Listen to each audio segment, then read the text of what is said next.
بسم اللہ الرحمن الرحیم۔ ارتداد کسے کہتے ہیں؟ یعنی جو مرتد ہو جاتا ہے تو اس کے کیا معنی ہوں گے؟ تو ارتداد کے لغوی معنی آتے ہیں واپس لوٹنا، پیچھے آنا۔ اس کے اصطلاحی معنی ہوں گے کوئی بھی مرد یا عورت جو مذہب اسلام کو ختم کر کے دوسرے مذہب کو اختیار کرے تو اسے مرتد کہیں گے۔ تو آج کل جو ہے پوری دنیا میں عام طور پر اور ہندوستان کے اندر خاص طور پر فتنہ ارتداد اپنی پوری وبال اور اچھال پر ہے۔ ہمارے جو ہے مسلم بچیاں جوق در جوق اسلام کو ترک کر کے غیر کے مذہب کو اختیار کرتی ہیں اور ان کے ساتھ رہنا پسند کرتی ہیں۔ اس کی کیا وجوہات ہیں؟ بہت ساری وجوہات ہیں۔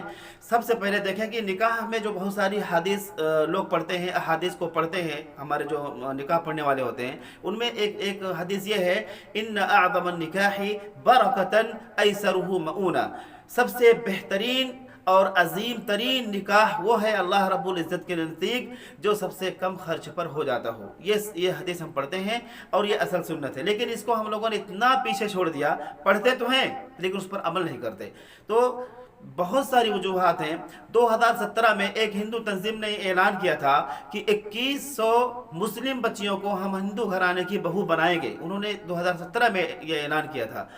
آج جو ہے 2022 میں، یعنی 3-4 سال آپ گیپ کر کے دیکھیں گے تو یہ تعداد 40,000 کو کراس کر چکی ہے۔ یہ ہندوستان کا ایک مشہور اخبار کا تجزیہ، اس نے لکھا تھا کہ 40,000 کو کراس کر چکی ہیں، یعنی 40,000 ہماری بچیاں اسلام مذہب کو چھوڑ کر کے غیر کو مذہب کو اختیار کر چکی ہیں، یعنی وہ ہندو بن چکی ہیں یا کرسچن بن چکی ہیں، زیادہ تر ہندو ہی بنی ہیں۔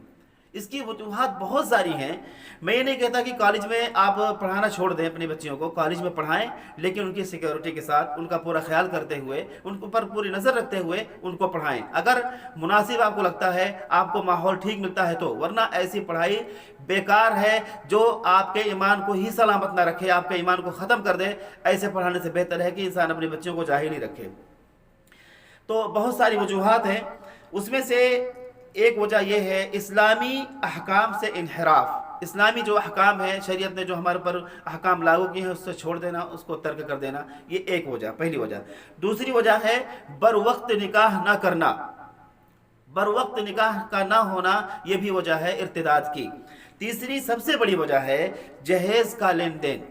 یہ وجہ جو ہے اگر آپ دیکھیں گے، سمجھیں گے، غور کریں گے تو سب سے بڑی وجہ ہے فتنہ ارتداد کی۔ مسلم بچیوں کے اسلام مذہب کو چھوڑ کر ہندو بن جانے کی سب سے بڑی وجہ ہے جہیز کا لین دین۔ اتنا زیادہ جہیز کو عام کر دیا گیا ہے، خرافات کو عام کر دیا گیا ہے۔ آپ ہی سوچیں کہ جو بچی، ایک معمولی بیچارہ مسلمان رکشہ چلانے والا ڈرائیور ہے، وہ بڑی مشکل سے 5 بچیوں کی کفالت کرتا ہے، 5 بچوں کی کفالت کرتا ہے ان کو جینے کے لیے۔ اب آپ نے نکاح کے لیے اتنا زیادہ جو ہے جہیز کا کاروبار اور دھندا بنا کر رکھا ہے کہ وہ ایک بچی کو ودا کرنے کے لیے اس کے پاس پیسے نہیں ہیں تو وہ 5 بچیوں کو کیسے رخصت کرے گا؟ تو وہ مجبوراً ہو کر کہتا ہے جاؤ اپنا انتخاب خود ہی کر لو۔ اور وہ بچی 100 روپے کے سرٹیفکیٹ، 100 روپے، صرف 100 روپے کا جو ہے کورٹ میرج پیپر ہوتا ہے، اس پر جا کے سائن کرتی ہیں اور مذہب اسلام کو خیر بات کر کے ہندو بن جاتی ہے۔ اور آپ کے یہاں 10 لاکھ روپے لگتی ہے۔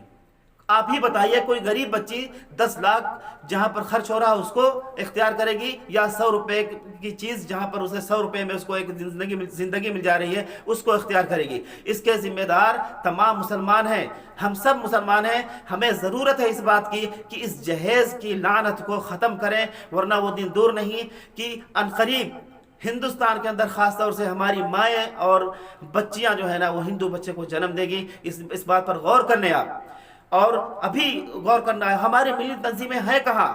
ہماری ملی تنظیمیں، اتنی ساری تنظیمیں ہیں، وہ ہے کہاں؟ وہ کہاں غور کر رہی ہیں؟ مسئلہ حجاب کو لے کر کے بہت زیادہ وبیلا مچا رکھا، اس سے کہیں زیادہ بڑھا ہوا ہے مسئلہ ارتداد، فتنہ ارتداد۔ اس پر غور کرنے کی ضرورت ہے۔ اگر غور نہیں کیا تو وہ دن دور نہیں کہ ہم سب جو ہے اپنے ایمان کو بچانے کے لیے گڑ گڑائیں گے، اپنا ایمان محفوظ نہیں رکھ پائیں گے ہندوستان کے اندر۔ اللہ تعالیٰ سے دعا ہے کہ اللہ تعالیٰ ہم سب کو سنت پر عمل کرنے کی توفیق عطا فرمائے، جو نکاح کے اندر حدیث پڑھی جاتی ہے اس پر عمل کرنے کی توفیق عطا فرمائے۔ آمین۔ وآخر دعوانا ان الحمد للہ رب العالمین۔